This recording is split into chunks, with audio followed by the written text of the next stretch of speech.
কৈয়ে গৈছে পাঠ আৰম্ভ কৰাৰ আগতে এই ভাগৱত হৈছে দশম ভাগী অতি মানে মনোহৰ, অতি সুন্দৰ, আৰু ই মৌচাক বুলি কৈছে। মৌ মাখিয়ে যেনেকে মৌ বাঁহ বনায়, মৌ বাঁহত সকলো মৌ পোৱালীয়ে খাব পৰাকে বিলাক আৰু ৰস বিলাক থয়, আৰু এঠাইত এটা ৰস ঘোৰাৰ বৰ বগা চকচকীয়া বৰ ধুনীয়া অকমান সৰু চাক এখন বনাই পেলাই তাতে গোটেই ৰসেৰে ভৰপূৰ কৰি থয়।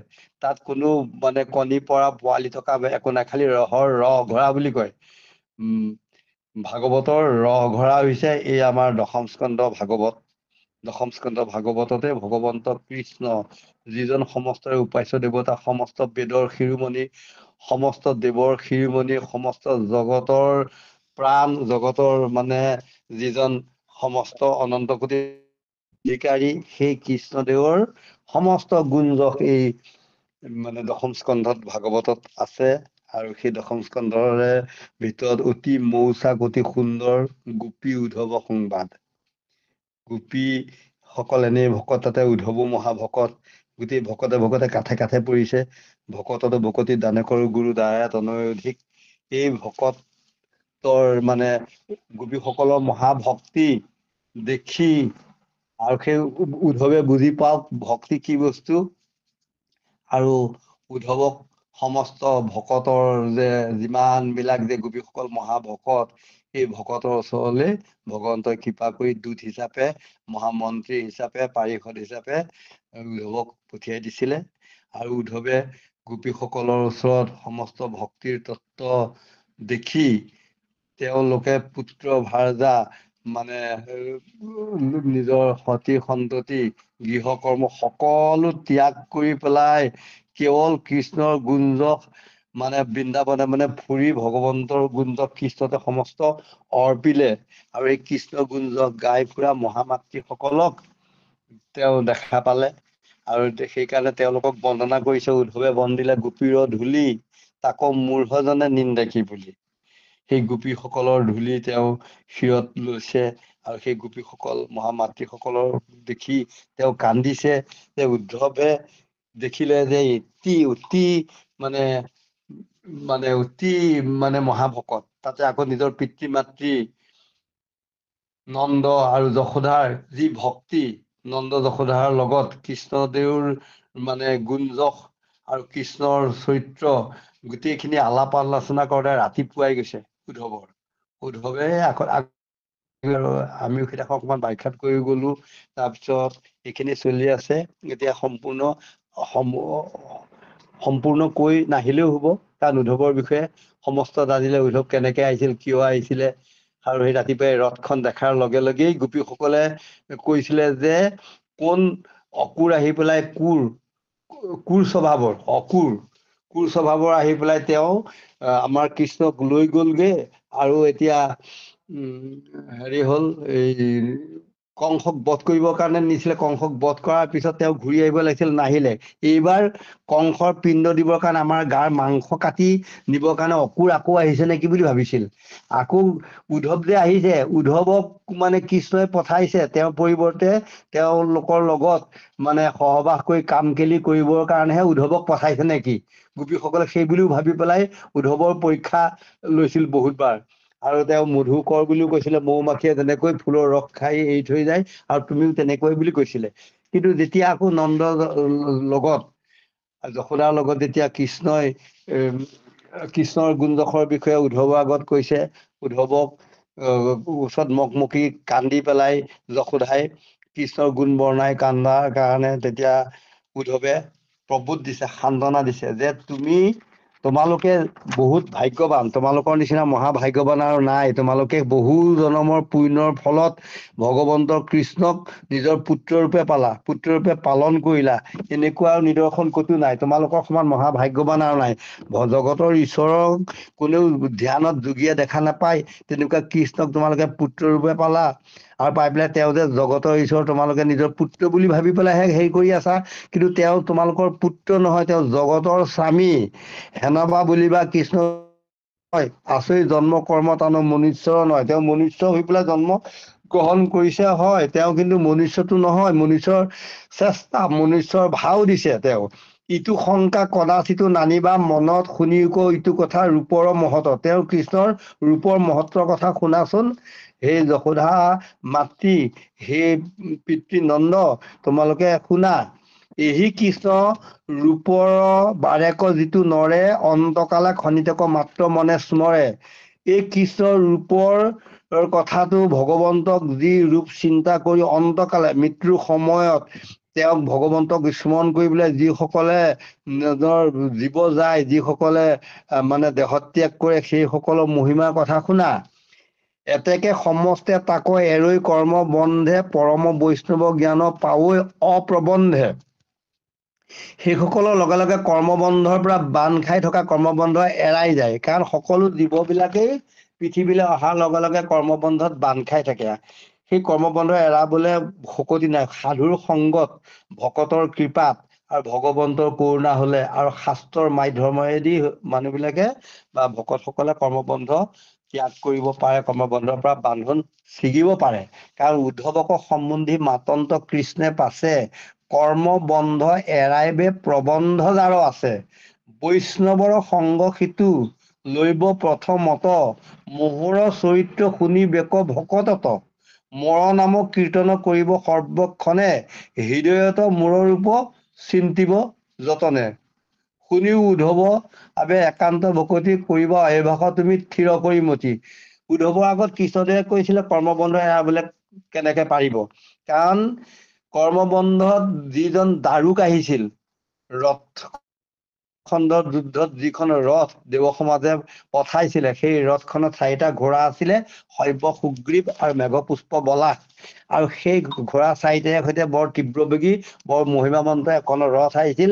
ৰথৰ যিজন চালক, যিজন দাৰোৱান বুলি কয় অসমীয়াত, দাৰোৱান, গাড়ী চলোৱা দাৰোৱান, ৰথ চলোৱা, সেইটো ৰথ চালকজন হৈছে দাৰুক, এজন দেৱতা।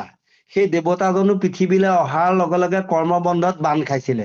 কৰ্মবন্ধ কোনো এৰাবই নোৱাৰে। কাৰণ যেতিয়া উদ্ধৱে পাছত লাষ্টত বৈকুণ্ঠ প্ৰয়াণৰ সময়ত উদ্ধৱে যেতিয়া কৃষ্ণক কৈছিলে যে হে প্ৰভু, তুমি অকলে গুচি যাবা এতিয়া, মোকো লৈ যোৱা, মই পিন্ধো চাৰ বস্ত্ৰ অলংকাৰ, তোমাৰ উচিত খায়া, দহাই আছো চিত্ত কিনো বিপৰীত তৰিলো দুষ্কৰ মায়া। মই দুষ্কৰ মায়া তৰিলো আৰু মই তোমাৰ বস্ত্ৰ এৰেহা বস্ত্ৰ পিন্ধিছো, তুমি খাই এৰা অৱশিষ্ট আমি গ্ৰহণ কৰিছো, মই তোমাৰ ভক্তি কৰিছো, মই বৈকুণ্ঠলৈ যোৱাৰ মই পাত্ৰ হৈছো, মোক লৈ যোৱা। তেতিয়া উদ্ধৱক ভগৱন্ত কৃষ্ণই হাঁহি মাৰি কৈছিলে যে উদ্ধৱ বান্ধৱ হেৰা, পৰিহৰা খেদ, মুখ্যতম ভকতিৰ দিলো পৰিছেদ। পৰমৰ হৈছে ইটো ধৰ্ময় আমাৰ, অ শ্ৰদ্ধায়ে শুনিলে তৰে দুষ্কৰ সংসাৰ। কহিবাক বাংকি কিছু নথৈলো তো মাত, অ তো মাৰ আমি ভকত একান্ত। অ নিশ্চয় কৰি কহো বান্ধৱ শুনা তুমি, ভকত যি থানে থাকে সেহি পুণ্য ভূমি। মোৰ কথা যথাত নিৰ্গুণ সেহি স্থান, অ ঈশ্বৰক জানিলে নিৰ্গুণ হোৱে জ্ঞান। এই আজি জ্ঞান সন্ধানী সত্ৰ, শ্ৰৱণ কীৰ্তন মূৰ কৰে যত্ৰ যত্ৰ, দ্বিতীয় বৈকুণ্ঠ সিটো তাকে বোলে সত্ৰ। এয়াই হৈছে মহাসত্ৰ, য'ত শ্ৰৱণ কীৰ্তন হয় আৰু ভগৱন্তক জানিলেই আৰু প্ৰকৃত জ্ঞান হয়, বৈষ্ণৱ জ্ঞান হয়। এই জ্ঞান সন্ধানী সত্ৰৰ সমস্ত ভকতেই ভগৱত জ্ঞানী। আৰু সেই উদ্ধৱকো কৰ্মবন্ধ নাশ হবৰ কাৰণেই কৈছিলে যে মোহৰ চৰণ চিন্তি যথাৰ্থ ভকত থাকে, সেহি মহা সেহি পুণ্য স্থান। মোৰ অমৃতৰ কথা ধাৰাই বহয় যথা, তাক যিটো জনে কৰে পান। মোৰ অমৃত কথা য'ত ধাৰাসাৰ বৈ আছে আৰু মোৰ চৰণ চিৰি য'ত ভকতসকল থাকে সেই মহাপুণ্য স্থান য'ত নৰনাৰায়ণৰ সত্ৰ আছে জন লোকত নৰনাৰায়ণৰ সত্ৰ আছে, সেই বদৰিত আশ্ৰম বুলি কয়। আৰু তালৈ যোৱা গৈ তাত মৈত্য আছে আৰু মহাভক্ত বিদুৰ আছে। তাত তুমি ভাগৱত ধৰ্ম ধৰা, ভাগৱত ধৰ্ম ধৰিলে কৰ্মবন্ধৰ পৰা বান্ধন ছিগি যাব পাৰে। সেইকাৰণে কৰ্মবন্ধ এৰাইবে যাৰ প্ৰবন্ধ আছে বুলি কৈছে, পৰম বৈষ্ণৱ জ্ঞান পাৱৈ অপ্ৰবন্ধে। তেতিয়া কি হ'ব? কৰ্মবন্ধ যেতিয়া নাশ হ'ব, কৰ্মবন্ধ কৰি নাশ বৈকুণ্ঠে পাইলাক বাস, ইটো আতি বিদিত সংসাৰে। পৰম বৈষ্ণৱ জ্ঞান যেতিয়া হ'ব, তেতিয়া কি হ'ব? অজলৈপিত বস্ত্ৰে যেন মেঘৰ বিজুলী, শংখ চক্ৰ গদা পদ্ম কৰে ধৰি তুলি। সেইজন ভগৱন্তৰ নিচিনা ৰূপ পাব, ভগৱন্তৰ ৰূপ পাব, মহাপাৰিষদ হ'ব। ভগৱন্তৰ সমস্ত ৰূপ পাব, কৌস্তুভমণি আৰু মানে শ্ৰীবৎস, বুকুত গজা এবিধ নোম, বগা নোম, সেইখিনিহে মাত্ৰ ভকতৰ নাই। বাকীখিনি ভগৱন্তৰ, এই দুবিধ ভগৱন্তৰ আছে, বাকীখিনি সমস্ত ভগৱন্তৰ নিচিনাই আত্মাসকল। আমি মহা আত্মা। কাৰণ এয়া ভগৱন্তৰ মানে আমি সেৱা চুৰ হৈছিলে, আৰু সেইকাৰণে পৰম পুৰুষ পুৰাতন পাপী পাৱন ঈশ্বৰ দেও বুলি কৈছে। আমি পুৰাতন মানে পুৰণি পাপী, আৰু আমি বৈকুণ্ঠত আছিলোঁ। বৈকুণ্ঠত ভগৱন্তৰ যেতিয়া স্বৰূপানন্দ আনন্দ বিকিৰণ কৰিছিল, ন আনন্দত প্ৰবদয়, নবিধ আনন্দ, স্বৰূপানন্দ, সহজানন্দ, হৃদয়ানন্দ, পৰমানন্দ, এনেকে নবিধ আনন্দৰ ভিতৰত কেৱল মাত্ৰ ভগৱন্তৰ স্বৰূপানন্দ আনন্দহে বৈকুণ্ঠত মানে প্ৰকাশ কৰাৰ লগে লগে সমস্ত জ্যোতিৰ্মান হৈ গ'ল। আৰু সমস্ত মানে যিবোৰ মানে ব্ৰহ্মাণ্ড বা এইবোৰ মানে কালচক্ৰ বুলি কয়, সেই সকল যিমান বিলাক আছে সকলোবোৰ আগৰ পৰাই আছে, আৰু সেইবিলাকক কোনেও স্ৰজন কৰা নাই। আৰু আত্মাবিলাককো কোনেও স্ৰজন কৰা নাই। সমস্ত ভগৱন্তৰ লগত অংগাংগী সম্বন্ধ একেই বৈকুণ্ঠত, মানে চিৰবাস শুই আছিলে বৈকুণ্ঠত। কাৰণ যেতিয়াই স্বৰূপানন্দ আনন্দ বিকিৰণ কৰাৰ লগে লগে প্ৰকৃতি তিনিটা তত্ত্ব আছে, পৰমাত্মা তত্ত্ব, আত্মা তত্ত্ব আৰু প্ৰকৃতি তত্ত্ব। এই তিনিটা তত্ত্ব, প্ৰকৃতি তত্ত্ব আহি পেলাই ভগৱন্তক লয়লাস গতিৰে মহামায়া ৰূপেৰে সৈতে ভগৱন্তৰ ওচৰত আহি দেখা দিলে। তেতিয়া এই আমিবিলাক আত্মাসকল তাত যেতিয়া ভগৱন্তৰ ওচৰত বৈকুণ্ঠত আছিলো, তেতিয়া প্ৰকৃতিক কটাক্ষ কৰিছিলো। বেদস্তুতিত কৈছে মধ্য দশমত, তোমাৰো কটাক্ষ দৃষ্টি পায়া নৃত্য কৰে মায়া, ভৰি তুলি মৰ্দে মোৰ মাথ, পৰম আতুৰ হৈয়া কৃষ্ণত শৰণ ললো, মায়াকা নিবাৰ জগন্নাথ। নামঘোষাত কৈছে যে তজু সেৱা চোৱা পাই মহামায়া মোহিলে মন আমাৰ। যেতিয়া ভগৱন্তৰ আমি সেৱা চুৰ কৰিলো, বৈকুণ্ঠত যেতিয়া আমি অপকৰ্ম কৰিলো, বৈকুণ্ঠত আমি যোগ্য নহলো, মহামায়াত যেতিয়া আমি মাতৃগমনৰ যিটো ভাৱ আহিল মনলৈ, কটাক্ষ দৃষ্টি কৰিলো, তেতিয়া তজু সেৱা চোৱা পাই মহামায়া মোহিলে মন আমাৰ। তেতিয়া আমাৰ পাপ সিজিল। পাপ সিজাৰ লগে লগে আমি বৈকুণ্ঠৰ পৰা খহি পৰিলো। এই আত্মাসকল খহি পৰি পেলাই কুটস্থ থানত আমি ৰৈ থাকিলো। সত্য এটা দাপৰ কলিৰ তিনি পৰলৈকে, কলিৰ সন্ধ্যাত মই শুনিলো পিতৃত বুলি সুকমণিয়ে কৈছে পৰীক্ষিতৰ আগত ভাগৱত পাঠ কৰোঁতে। এই মানে কলিৰ সন্ধ্যালৈকে, কলিৰ তিনি পৰলৈকে তেতিয়ালৈকে তত্ত্ব যুগ আছিলে। সেইটো তন্মাত্ৰ যুগ বুলি কয়। তন্মাত্ৰ দেহি, গোটেই জীৱকুল সমস্ত তন্মাত্ৰ দেহি আছিলে। আৰু পৰীক্ষিতৰ পুতেক জন্মেজয়ৰ ৰাজত্ব কালৰ 16 পুৰুষৰ পিছত পঞ্চভৌতিক দেহা গঠন হৈছে। পঞ্চভৌতিক দেহা যেতিয়ালৈকে গঠন হোৱা নাছিলে, তেতিয়া সেই আত্মাসকল কুটস্থ স্থানত ৰৈ থকা আত্মাসকল আহি পেলাই যেতিয়া কলিৰ তিনি পৰৰ যেতিয়া 4 নম্বৰ চতুৰ্থ পৰ, এতিয়া চতুৰ্থ পৰ, এইটো হৈছে বাস্তৱ সত্য যুগ। সকলোবোৰ বাস্তৱ। আগৰ যিমানবোৰ আছিল দেৱ সমাজ, যিসকল মনুষ্য যিবোৰ আছিল, সেইবোৰ অবাস্তৱ আছিলে গোটেইবোৰ। কাৰণ মায়া কৰিব পাৰে, মায়া কৰি যোলে মন যায় ততে যাব পাৰে। বৈকুণ্ঠ, স্বৰ্গ, মৰ্ত, এই তিনিলোক সমস্তবোৰ আয়াজাত কৰিব পাৰে। পৃথিৱীৰ নহু গৈ পেলাই ইন্দ্ৰ হ'ব পাৰিছিলে, আৰু খটাংগ নিপতিয়ে গৈ পেলাই দেৱতা সমাজৰ লগত যুদ্ধ কৰি দেৱতাসকলক মানে সহায় কৰি দিছিলে। তাৰপিছত আমাৰ মুচুকুন্দ গৈ পেলাই দেৱতাৰ সেনাপতি হৈছিলগে। তাৰপিছত ৰেৱত ৰজাই ছোৱালী দিবৰ কাৰণে দৰা বিচাৰি ব্ৰহ্মলোকত গৈ পেলাই থাকোতেই কিমানখিনি যুগ পাৰ হৈ গ'ল ক'ব নোৱাৰিছিলে। তাৰ পৰা বোলে এতিয়া দাপৰ যুগ আহিলে যোৱা, দ্বাপৰ যুগত শ্ৰীকৃষ্ণ জন্ম হৈছে, তেওঁৰ ককায়েক বলৰামলৈ ছোৱালী দিবাগে বুলি ৰেৱত ৰজাক পঠিয়াই দিছিলে ৰেৱতীক লগত লৈ পেলাই। ৰেৱতী বহুত ওখ ডাঙৰ, সত্য যুগৰ 21 হাত লম্বা ভূত আহিছে, দেৱতা আহিছে, ৰাক্ষস আহিছে বুলি সকলো প্ৰজা পলাই পত্তং দিছিলে। তেতিয়া কৃষ্ণই হাঁহি মাৰি কৈছিলে, নহয় দাদালে ছোৱালী দিবলৈ আহিছে। তেতিয়া ৰেৱতী ইমান দীঘল, তেওঁ নাঙলটো আহ্বান কৰিলে, নাঙল আহ্বান মুখল আহ্বান কৰাৰ লগে লগে বলৰামে নাঙলে টানি দিলে, আগৰ সৰু হৈ থাকিল। তেনেকুৱা আছিলে। কিন্তু এতিয়া বাস্তৱ সত্য যুগ, এতিয়া এই কলি যুগত এই 4 পৰৰ এই চতুৰ্থ পৰত কিন্তু ধন্য ধন্য কলিৰ লোকৰ মহাভাগ সৰ্বধৰ্ম ঠেলি হৰি নাম ভৈল আগ। সেইকাৰণে এই যিবোৰ জীৱ আত্মা তত্ত্ব খণ্ডাকাৰ এতিয়া ঘতে ঘতে প্ৰত্যেকতে আছেহি, আৰু এই সকলক উদ্ধাৰৰ কাৰণে প্ৰভু ভগৱন্তই বাৰে বাৰে অৱতাৰ ধৰিছে।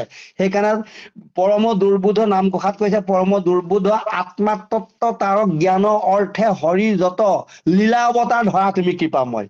তাহানৰ চৰিত্ৰ সুধা সিন্ধু তাত ক্ৰিয়া কৰি দীনবন্ধু 4 পুৰুষাৰ্থ 3 সমগ্ৰ। পৰম দুৰ্বোধ আত্মাতত্ব, এই আমি আত্মাবিলাকে আত্মাতত্বক দুৰ্বোধ আত্মাতত্বক উদ্ধাৰৰ কাৰণে ভগৱন্তই ভাও দিলে, আৰু ভগৱন্তই 24 বাৰ আহিছে, 24 অৱতাৰ কীৰ্তনত প্ৰকাশ হৈছে। সেইকাৰণে সেই পৰম দুৰ্বোধ আত্মাতত্ব তাৰ জ্ঞানৰ অৰ্থে হৰি যত লীলা অৱতাৰ ধৰা তুমি কৃপাময়। তাহানৰ চৰিত্ৰ সুধা সিন্ধু তাত ক্ৰিয়া কৰি দীনবন্ধু 4 পুৰুষাৰ্থ 3 সমকৰ। সেই ভগৱন্তৰ নাম লওঁতে উদ্ধৱে সেইকাৰণে নন্দক কৈছে যে তুমি ভগৱন্তক পুত্ৰ ৰূপে পালা, সেই কৃষ্ণদেৱ, আৰু কৃষ্ণদেৱৰ যি নাম লয় অন্তকালত মৃত্যুৰ সময়ত কৃষ্ণ কৃষ্ণ নাম ঘোষাত কৈছে, কৃষ্ণ কৃষ্ণ কৃষ্ণ বুলি যিটো অন্তকালে নিজৰ প্ৰাণ তেজে আদ্যৰ শবদে মুকুতি টাংক দেৱয় আৰু কিবা বস্তু দিব বুলি, আৰু 2 পদে লজ্জা হৈয়া ঋণী ভৈলো বুলি ঠাকুৰে মাথা নমায়। কৃষ্ণ কৃষ্ণ কৃষ্ণ 3 বাৰ গলে, কাৰণ 3 বাৰ ৰাম নাম লবলৈ কোৱাৰ লগে লগে গৈ পেলাই হেৰিয়াৰ বশিষ্ঠৰ পুত্ৰ বামদেৱ গৈ পেলাই গোহক চণ্ডাল হবলগীয়া হলগে। সেইকাৰণে নামৰ মহিমা নাজানি ঋষি আনৰ প্ৰায়চিত্ত বিয়ৈ মৃত্যু সঞ্জীৱনী নজানিয়া বৈদ্য আনৰ ঔষধ দিয়ৈ। এক নামে যত পাপ সংহাৰিতে পাৰে, ততকে পাতকি পাপ কৰিতে নপাৰে। সেইকাৰণে কৃষ্ণ কৃষ্ণ 3 বাৰ কোৱাৰ লগে লগে প্ৰথম আদ্যৰ শব্দ, প্ৰথম 1 নম্বৰ কৃষ্ণৰ শব্দটোৱে ভগৱন্তৰ হাতত থাকি দিবলগীয়া মুকুতি দি দিয়ে। আদ্যৰ শব্দে মুকুতি টাংক দেৱয়, আৰু কিবা বস্তু দিব বুলি, আৰু 2 পদে লজ্জা হৈ ঋণী ভৈলো বুলি ঠাকুৰে মাথা নামায়। আৰু 2টা নাম ললা নহয়, 2 বাৰ 3 বাৰ ললা, এবাৰ তোমাক যিমান দিবলগীয়া আছে দি দিলো, আৰু 2 বাৰ যেতিয়া বেছিকে ললা, তেনে তোমাৰ ওচৰত আমি ঋণী হৈ পেলাই তোমাৰ মানে ভকতৰ বৈশ্য হৈ পেলাই আমি থাকিবলগীয়া, যেনেকে বলিৰ ঘৰত ভগৱন্তে হাতত গদা লৈ পেলাই থাকিবলগীয়া হৈছে, তেনেকে ভগৱন্ত আহে। সেইকাৰণে লক্ষীয়েও আৰু ইমুঠি খাওঁতে তুমি যিমান বস্তু দিব লাগে ধাৰ খুজি পেলালা, বিপদ আমোদৰ এমুঠি চাউল চিৰা খাই পেলাই আৰু 2য় মুঠি খাবলৈ ধৰিছা। লক্ষীয়ে কৈছে মই গৈ পেলাই তেওঁৰ ঘৰত চাকৰ বনবাস খাটিবগৈ লাগিব, তেওঁৰ ঘৰত চাকৰ হৈ কৰ্ম কৰিব লাগিব, আৰু টাননা ধাৰো নাখাবা, একমুঠেই ভকতক যিমান দিব লাগে সকলো দিব পাৰে, এনে একক কৃষ্ণৰে পাৰে। সেইকাৰণে সেই ভগৱন্তৰ নাম যেতিয়া মৃত্যু কালত লয়, তেতিয়া চতুৰ্ভুজ হৈ যায়। ভগৱন্তৰ নিচিনা হয়, কেনেকুৱা হয়, জলৈ পীত বস্ত্ৰে যেন মেঘত বিজুলী, শংখ চক্ৰ গদা পদ্ম কৰে ধৰে তুলি, কংকন কেউৰ হাৰ কিৰীতি উজ্জ্বল, মকৰ কুণ্ডল কৰ্ণে কৰৈ জলমল, গলে বনমালা জলৈ আপাদ লম্বিত, ৰত্নৰ নুপুৰে পদ পংকজে ৰঞ্জিত। ভগৱন্তৰ যেনেকৈ পীত বস্ত্ৰ তোমাৰ গতে নীল হৰি, তাৰো প্ৰাণ লৈলন্ত গলত চিপি ধৰি, মাটি খাইলি বুলি তুমি ধৰিলা হাতত, পাইলা বেন্ত কৃষ্ণে তোমাৰ আগত।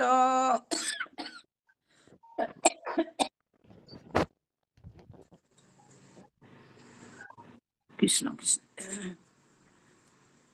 হে ৰাম গৰ্ভতে দেখিলা তুমি ভুৱন চৈধ্যয়, হেন কি কৃষ্ণক কৰা মনুষ্যৰ নয়, ভাঙ্গিলা দধিৰ ভাণ্ড কৃষ্ণে শিলা হানি বান্ধিলা তুমি উৰুষলে টানি কনুজুৰৈ গৃহৰ যত জৰি হেন কি কৃষ্ণক কৰা মনুষ্যৰ হৰি। কৃষ্ণ কৃষ্ণ কৃষ্ণ উভতাইলা শকতক পুতনা ৰাক্ষসী দিলা বিধতাৰ দান স্তনপানে কৃষ্ণে তাইৰো সুশীলন্ত প্ৰাণ। চক্ৰবাতে তোমাৰ আগত নিলে হৰি তাৰো প্ৰাণ লৈলন্ত গলত চেপি ধৰি। তুমি দেখিলা দেখোন পুতনা ৰাক্ষসীক কেনেকৈ বধ কৰিছিল। আৰু সেই প্ৰবাদ মতে এইটো মানে ৰামায়ণত আছে নে নাই পোৱা নাই, কিন্তু আমি কিংবদন্তি হিচাপে শুনিছো, হয় নহয় নাজানো, কিন্তু মানে আইসকললৈ বাপসকললৈ আমি পেলাই দিছো, অপৰাধো হ'ব পাৰে।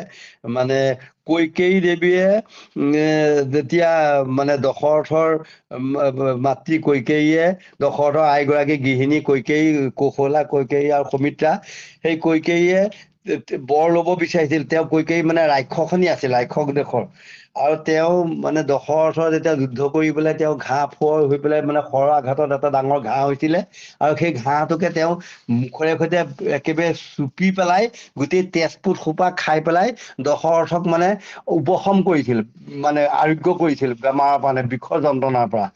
কৈকেয়ীক যেতিয়া তেওঁক শুশ্ৰূষা কৰি দশৰথক ভাল কৰিলে, দশৰথে ক'লে তোমাক কি বৰ লাগে কোৱা, বোলে মই এতিয়া নালাগে, উপযুক্ত সময়ত ল'ম। তেতিয়া সেই এটা বৰে ৰামচন্দ্ৰক 14 বছৰ বনবাস, আনটো বৰে ভৰতক ৰজা পাতিবলৈ ক'লে। তেতিয়া হেৰিয়ে কি বুলি কয়, ৰাম যাবৰ সময়ত কৈকেয়ীয়ে কৈছিলে, যোৱা তুমি, মোৰ পুত্ৰ যদি হলাহেঁতেন তেতিয়া তুমিয়েই ৰজা হলাহেঁতেন, কিন্তু মোৰ পুত্ৰটো নহলা, সেইকাৰণে মোৰ পুত্ৰ নোহোৱাৰ কাৰণে তোমাক মই বনবাসলৈ পঠিয়াই মানে ভৰতক ৰজা পাতিলো। ভৰত মোৰ পুত্ৰ, তুমি কৌশলাৰহে পুত্ৰ, মোৰ পুত্ৰটো নহলা। তেতিয়া ৰামে কৈছিলে তথাস্তু, এই জনমত নহলেও অহা জনমত তুমি মোৰ মাতৃ নহলেও মই তোমাৰ মাতৃৰ স্তন পান কৰিম। সেই কৈকেয়ী আগৰ জন্মতো সেই ৰাক্ষসীয়ে আছিলে, এই পাছত গৈ পেলাই পুতনা ৰাক্ষসী হিচাপে জন্মগ্ৰহণ কৰি পেলাই সেই কৃষ্ণক পুত্ৰৰূপে বিচাৰিছিল, ৰামক বিচাৰিছিল কাৰণে সেই কৃষ্ণ অৱতাৰ দাপত কৃষ্ণ হৈ পেলাই তেওঁ স্তনপান কৰি পেলাই তেওঁক মানে মাতৃ গতি দিছিলে। আৰু সেই পুতনাই হেৰি কেনেকৈ স্তনপান কৰি বধ কৰিলা, সেই যশোদা তুমি দেখোন দেখিছিলা, উদ্ধৱে তাকে কৈছে। তাৰ পিছত চক্ৰবাতে অসুৰে কৃষ্ণক নিলে হৈ আকাশত মাৰিলা গলত চেপি ধৰি। চক্ৰবাত নামৰ অসুৰ, চক্ৰ মানে ঘূৰি থকা, ঘূৰণীয়া মানে চক্ৰ মানে ঘূৰি থকা, আৰু বাট মানে হৈছে বতাহ, মানে ঘূৰ্ণী বতাহ। এনেকুৱা ঘূৰ্ণী বতাহৰ লগতে চক্ৰবাত অসুৰে মানে একদম ঘূৰ্ণী বতাহৰ লগতে সেই চক্ৰবাত অসুৰে মানে কি কৰিলে, ঘূৰি ঘূৰি ঘূৰি ঘূৰি আহিল। এনেকুৱা হলে গোটেই ঘৰ দুৱাৰ সকলোবোৰ উৰুৱাই লৈ গল, আৰু গোটেই মানে হেৰিয়াৰ মানে গকুলৰ গোটেই নৰ নাই ভয়ত ত্ৰাহি মধুসূদন হৈ পেলাই সকলো যেনি তেনি পলা পলা পলা চিঞৰ বাখৰি গ'ল। তেতিয়া কৃষ্ণক খুৱাইছিলে, কৃষ্ণ বাহিৰত খুৱাই থওঁতে তাৰ পৰা তেওঁ কৃষ্ণক নিবলৈ নাপালে, এই দৌৰ মাৰি যশোদা আহোঁতেই কৃষ্ণক মানে তুলি লৈ গ'ল চক্ৰবাতে। নি পেলাই কি কৰিলে, তেওঁৰ লগত যুদ্ধ লাগিল আকাশত, কিন্তু জগতৰ ঈশ্বৰ কৃষ্ণই তেওঁক গলত চাপি ধৰি পেলাই আকৌ চক্ৰবাত অসুৰৰ সৈতে আহি পেলাই ভূমিত পৰিলে। কৃষ্ণক নিলে হৰি আকাশত মাৰিলা গলত চেপি ধৰি, কৃষ্ণক সিহঁত লৈ পৰিলা ভূমিত, জোৱাইলা তোমাক পায় যশোধাৰ চিত্ৰ বুলি আমাৰ শিশুলীলা কীৰ্তনৰ আধ্যাত প্ৰথম আধ্যাতে কৈছে। সেইকাৰণে সেই চক্ৰবাতক বধ কৰিলে দেখোন তুমি নিজে দেখিছিলা, আৰু তুমিয়ে দেখোন আছিলা, তুমি পাহৰি গলা নেকি? তাৰ পৰা কৈছে যে কৃষ্ণ তাৰো প্ৰাণ লৈলন্ত গলত চিপি ধৰি, মাটি খাই দি বুলি তুমি ধৰিয়া হাতত বাৰিলা বেন্ত শিশু কৃষ্ণে তোমাৰ আগত। তুমি কৃষ্ণই মাটি খালে বুলি এদিন মাকে কৃষ্ণক কৈছিল আঙুলি টোৱাই, তুমি কিয় মাটি খাইছিলা বুলি মানে তেওঁক কৈছে, কাৰণ দদা বলভদ্ৰে মাতন্ত ঘাটি, দদা বলভদ্ৰই কৈছে তুমি মিছাই কৈছা কেলে, তুমি কিয় মাটি খাইছিলা। হেৰি এদিন কৃষ্ণই মাটি খালে বুলি যশোদাক লগাই দিলে। তাৰপিছত কৃষ্ণই ক'লে যে কদাচিতো মই নখাও মাটি দদা বলভদ্ৰে মাতন্ত ঘাটি। তুমি মিছা কথা কৈছা, দদায়ে তোমাৰ ককায়ে কেতিয়াও মিছা কথা নকয়, তই সঁচাকে মাটি খাইছ, খাইছিলে নাই? তেতিয়া তেতিয়া গোটেই বোলে তেনেহ'লে তুমি যেন পতিয়ন নাযোৱা, তেন্তে মুখখন মেলি দিও চোৱা, বাইলন্ত বেন্ত প্ৰকাশিয়া আদি। বেন্ত মানে মানে মুখ বুলি কৈছে, বেন্ত মানে বেন্ত আৰু বেত বুলিও কৈছে, যে মাহৰ মাৰ দেখি তিলে বেত মেলা। মাহখিনি মাটিমাহখিনি ওখোনেৰে সৈতে মৰিয়াই মানে হেৰি কৰিছে, গুটি উলিয়াবলৈ লৈছে, কিন্তু তিলবিলাক মানে জাপি জাপি বান্ধি পেলাই বাৰান্দাতে থৈ দিছে। কিন্তু মাহৰ মাৰ দেখি তিলে বেত মেলা বুলি আমাৰ অসমীয়াত ফকৰা এটা আছে। বেন্ত মানে বেত মেলা মানে মুখখন মেলি দিয়ে তিলে, গোটেই তিলবোৰ নিজে নিজে সৰি যায়। সেইকাৰণে বেন্ত মানে মুখখন মেলি দিলে কৃষ্ণই। যেতিয়া মেলি দিলে যশোদাই দেখিলে কৃষ্ণই মুখ মেলি দিছে, তেওঁ দেখি দিব অবাক, এইটো কি দৃশ্য দেখিলো, ভগৱন্ত বুলি তেওঁ মানে জনাই নাই যে কি মায়া দেখিলো। তাৰপিছত আৰু চোৱা মুখ মেলি মাওক মাতি বাইলন্ত বেন্ত প্ৰকাশিয়া আতি, যশোদা সুন্দৰী দেখন্ত পাছে সমস্ত জগত গৰ্ভত আছে। সাতোখন দ্বীপ সাতো সাগৰ, গিৰি বন নদী গ্ৰাম নগৰ, বায়ু সূৰ্য শশী দিশ আকাশ, তাৰাগণে তৈতে কৰে প্ৰকাশ, যতেক ধেনু গোপ গোপী যাক যশোদা দেখে তৈতে আপোনাক। ইমানবোৰ সাত সাগৰ তেৰণি গোটেইবিলাক দেখিলে, যিমানবোৰ জগত আছে সমস্ত জগত দেখিছে, যতেক ধেনু গোপ গোপী যাক গোটেইবোৰ তেওঁলোকৰ গাঁওখনো দেখা পাইছে, মানে ব্ৰজধাম দেখা পাইছে, তাৰ মাজতে যশোদাই নিজকো দেখা পাইছে। কি দৃশ্য এইটো! যশোদা সুন্দৰী দেখন্ত পাছে সমস্ত জগতৰ গৰ্ভত আছে, সাতোখন দ্বীপ সাতো সাগৰ, গিৰি বন নদী গ্ৰাম নগৰ, বায়ু সূৰ্য শশী দিশ আকাশ, তাৰাগণ তৈতে কৰে প্ৰকাশ, যতেক জ্যোতি তেজ বল জল, সতৰজতম ইন্দ্ৰিয় বল বুদ্ধি কাল, গ্ৰহ যতেক প্ৰত্যেক গৰ্ভতে দেখে প্ৰত্যেক। গোটেই সমস্তই দেখা পাইছে। যশোদাই নিজে দেখা পালে, দেখি পেলাই ক'লে যে নুহিকন্ত মোৰ পুত্ৰ মানুষ, এহেন দেখে বিষ্ণু আদি পুৰুষ, এহি বুলি চিত্তে দৰায়া সতী, কৰ জোৰে কৰে কৃষ্ণক স্তুতি, নুহিকন্ত মোৰ পুত্ৰ মানুষ, এহেন দেখে বিষ্ণু আদি পুৰুষ, নাহি উৎপত্তি নাহি মৰণ, সদায় প্ৰণামো তান চৰণ। তেতিয়া কৃষ্ণই দেখিলে যে মোক ভগৱন্তৰ নিচিনা ভাবি ললে, তেতিয়া কি কৰিলা বৈষ্ণৱী মায়া বিস্তাৰ, গুচিল বিষ্ণু জ্ঞান যশোধাৰ, কৃষ্ণত পুত্ৰ বুদ্ধি ভৈলা জাত, ধূলা যাই তুলি লৈলা কলাত, পাৰন্ত চুমা মুখে স্তন দিয়া, মোৰ আহিলৈ পুতাই যা। জগতৰ ঈশ্বৰ কৃষ্ণক আকৌ পুত্ৰৰূপে ভাবিলে, ভাবি কলাত লৈ স্তনদান দিলে, মোৰ আহিলৈ পুতাই দিয়া ক'লে। তেনেহলে ভগৱন্তক তুমি নিজে পাই মুখৰ ভিতৰতে তুমি সমস্ত জগত দেখিলা, তোমাকো দেখিলা।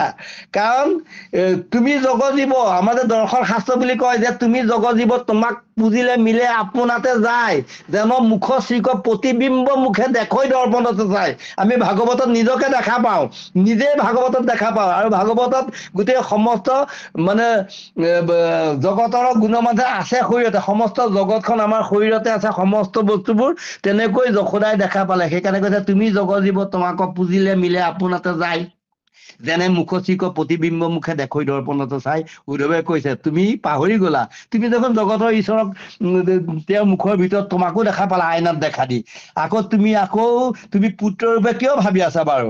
গৰ্ভতে দেখিলা তুমি ভুৱনৰ চৈধ্য ভুৱন দেখিলা, হেন কি কৃষ্ণৰ কৰা মনুষ্যৰ নয়, ভাঙিলা দধিৰ ভাণ্ড কৃষ্ণে শিলা হানি, বান্ধিবে লাগিলা তুমি উৰুখলে টানি। তুমি দধিৰ ভাণ্ডাৰ বিলাক ভৰাই থৈ দিলা, কৃষ্ণই গৈ পেলাই গোটেই দৈ গাখীৰ বিলাক খাই পেলাই কি কৰিলে, বান্দৰ বিলাককো খুৱালে, বান্দৰকো খুৱাই গোবিন্দ কিন্তু চান্দ, বান্দৰে নখাই জানি কোবাই ভাঙে ভাণ্ড, শৰীৰৰ ৰত্নগণে ফুৰে পখৰাই, আন্ধাৰতো খুজি পাণ্ড লুকান নাযায়, বস্তুকো নাপাইলে ধৰি মাৰন্ত চৰাইলি, গৃহক ভৎসে পলাই জান্ত বনমালী। ভগৱন্ত এইবোৰ লীলা দেখুৱাই তুমি লুকুৱাই থৈ দিলেও, তোমাৰ ৰজাৰ ঘৰৰ ল'ৰা এটা ল'ৰা তুমি একে ৫ তোলা সোণৰে সৈতে হীৰা মুকুটে সৈতে অলংকাৰ আঁঠুৰ গঢ়াই দিছা তাৰ পোহৰতে আন্ধাৰত লুকুৱাই থলেও পায়গে আৰু যেতিয়া খাই পেলাই যেতিয়া নাপায় তেতিয়া গোটেইবোৰ বান্দৰক বিলাই দিয়ে আৰু তুমি ওপৰত আৰি থলেও সিকিয়াৰ পৰা আনি পেলাই উৰলত উঠি পেলাই আনে আৰু গোটেই বান্দৰে খাব নোৱাৰিলে যেতিয়া বান্দৰে খাব নোৱাৰে তেতিয়া শিলাহানি দধিৰ সবে ভাঙে ভাণ্ড এই ভাণ্ডবিলাক দধি ভাঙি পেলাই সেই কৃষ্ণ ইমান মহতালি কৰিছিলে তুমি দেখোন দেখিছিলা ভাঙিলা দধিৰ ভাণ্ড কৃষ্ণে শিলাহানি বান্ধিবে লাগিলা তুমি উৰুখলে মানে সেই অপৰাধতে কৃষ্ণইনো কিমান ক্ষতি কৰে তাকে বান্ধি থওঁ বুলি এটা উৰল আনিলে আনি পেলাই ঘৰৰ সমস্ত জৰি যিমান আছে সমস্ত জৰি জোৰা দিলে জোৰা দি পেলাই এতিয়া বান্ধিব নোৱাৰে তেতিয়া উৰল বান্ধিব নোৱাৰে তেতিয়া মাকে কৃষ্ণক কৈছিলে এদিন মাকে কৃষ্ণক কৈছিল আঙুলিটো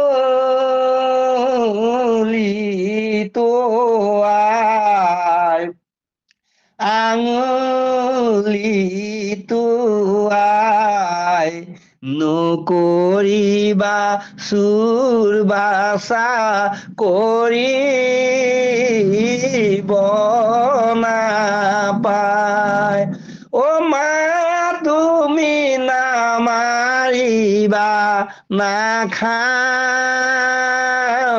টেঙা দৈ নাখাওঁ টেঙা দৈ মা তুমি নাবান্ধিবা মা গৰু পঘালৈ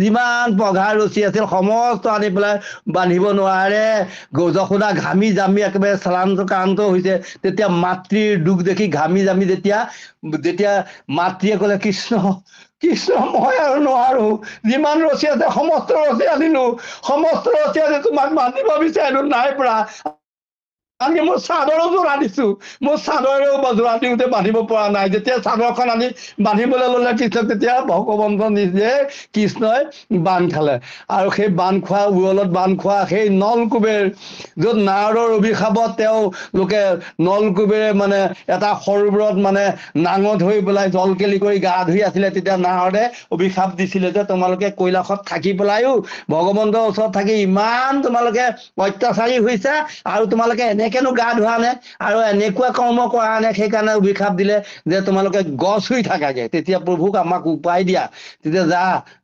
ভগৱন্ত কৃষ্ণ ব্ৰজধামত জন্ম হব আৰু তাত দুজোপা গছ ৰুই একে জৰ্জীয়া গছ ৰুই থাকিবি আৰু কৃষ্ণই সেইমতে উৰলে যশোদাই যেতিয়া বান্ধি থব আৰু সেই চুচৰি উৰলটো সেই পিনেদি কৃষ্ণ পাৰ হৈ যাব আৰু উৰলে টানি দিয়ালৈকে তহঁত উভালি পৰিবি আৰু তহঁতে নলকুবেৰ হৈ পেলাই আকৌ ইয়ালৈ আহিব পাৰিবি সেইবুলি ক'লে সেই নলকুবেৰ গৈ পেলাই যেতিয়া বিষ হৈ পেলাই আছিলে কৃষ্ণই উৰলত যেতিয়া বান্ধি ভাবিলে আৰু মই পৰিত্ৰাণ পালো যশোদাই নানা গৃহকৰ্ম কৰি আছিল আৰু গৃহকৰ্ম কৰি থাকোতে তাৰপিছত আৰু দেখিলে উৰলেৰে সৈতে কৃষ্ণই চুচৰি গৈ পেলাই এই গছজোপাৰ মাজেদি পাৰ হৈ গল আৰু খুব জোৰত টানি দিলে গছজোপা বিৰাট শব্দ কৰি গছজোপা উভালি পৰিল গছ উভালি পৰা দেখি হুলস্থুল কৰি সমস্ত ব্ৰজৰ মানে প্ৰজা লৰি আহি পেলাই দেখিলে কৃষ্ণই দুখ পালে নেকি কৃষ্ণক একেবাৰে উৰলটোৰ সৈতে টানি আনি পেলাই আৰু কৃষ্ণক বচালো বুলি কিন্তু জগতৰ ঈশ্বৰক যে নলকুবেৰে সেৱা কৰি পেলাই বৈকুণ্ঠলৈ যে গতি কৰিলে সেয়া মনুষ্য কোনেও দেখা নাপালে ভগৱন্ত আৰু নলকুবেৰৰ কথা তেওঁলোকে গমেই নাপালে সেয়া উভালি দিলে আৰু সেই উৰলত বান্ধি থোৱা কৃষ্ণই যে বেদ সেই কথাকেইটা ভাগৱত বৰগীতত ৰাগ শ্যাম গৰা এষাৰ ধুনীয়াকে কৈছে পুৱাৰ গীত ৰাগ শ্যাম গৰা তিনি গুণ বন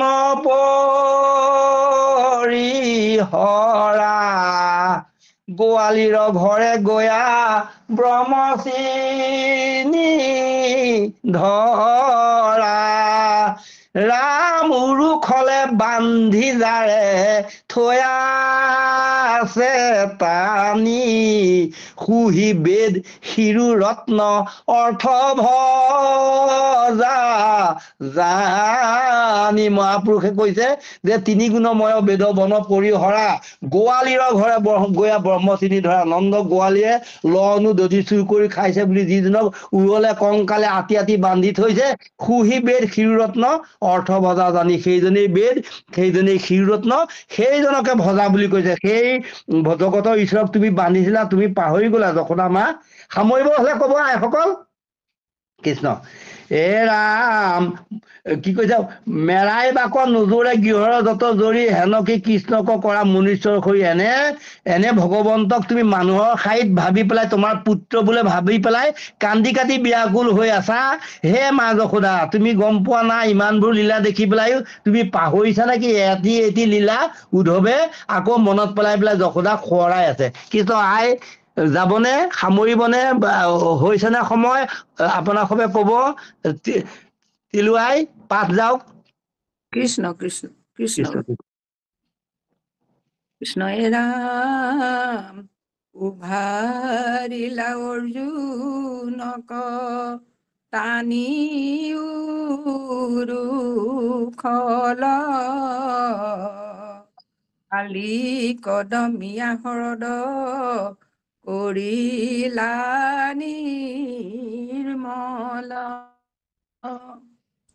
পিলা বনাগ্নিক দেখি লাহাবিদ্যমান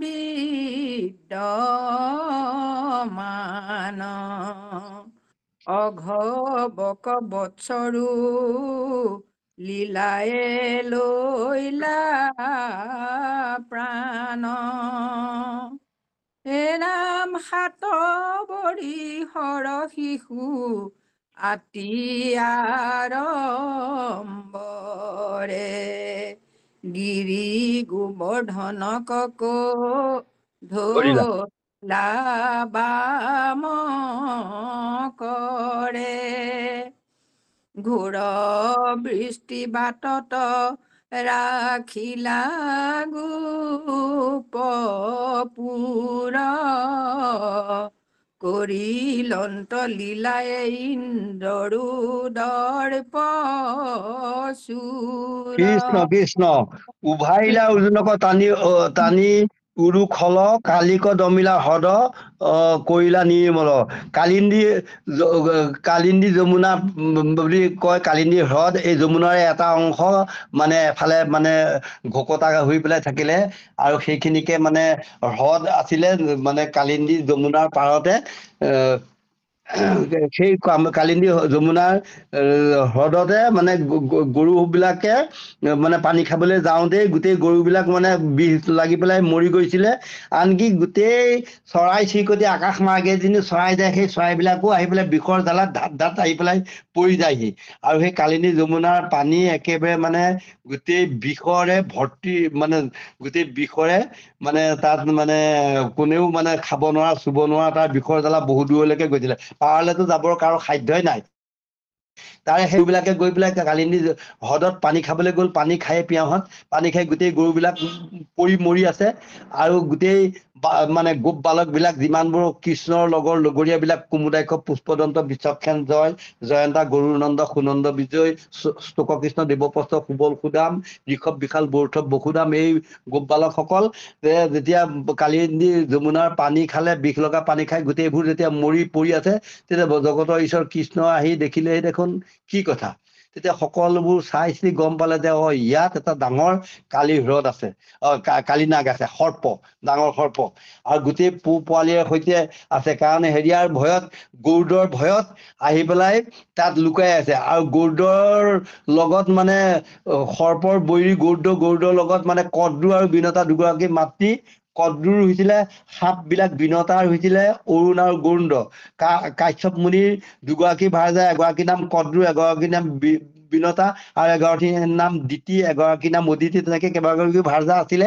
তাৰ সেই কদ্ৰুৰ সাপ বিলাক হৈছিলে, আৰু ইয়াৰ হৈছিলে গৰুড। সেই গৰুডৰ সাপত মানে ঋষিৰ সাপত সেই হ্ৰদটোলৈ গৰুড আহিব নোৱাৰে। গৰু পক্ষী আহিলে মানে হেৰি মৰিব। এইখিনি বহলাই নকওঁ আৰু, এইখিনি চমুকে আনিছো। তাৰপিছত এই গৰুড়ৰ মানে গৰুৰে ভয়ত মানে ঋষিৰ সাপত তাত মৰিব বুলি ভয়ত তালে নাহে। আৰু সেইকাৰণে আৰু গৰুৰে মানে হেৰিয়াক এই কালি নাগক খাই পেলাব বুলি ভয় কৰে, ভয় কৰি পেলাই বহুতবাৰ যুদ্ধ লাগিছে, বহুতবাৰ মানে দুয়ো মানে যুদ্ধত কোনোবা জিকে কোনোবা হাৰে, আৰু গৰুৰে কালিনাগক ক্ষত বিক্ষত কৰে। তাৰপৰা গৰুৰৰ ভয়ত গৈ পেলাই সেই মানে হ্ৰদক মানে লুকাই আছিলগে। তাৰপিছতে কৃষ্ণই দেখিলে দেখোন এই হ্ৰদৰ পানীবিলাক বিষ লগা, ওচৰতে এজোপা আকৌ কদম গছ আছিলে, কিন্তু কদম গছজোপা মৰা নাই। ইমান আচৰিত কথা, ইমানবোৰ জীৱ জন্তু মৰি যায়, কদম গছজোপা কিয় নমৰে?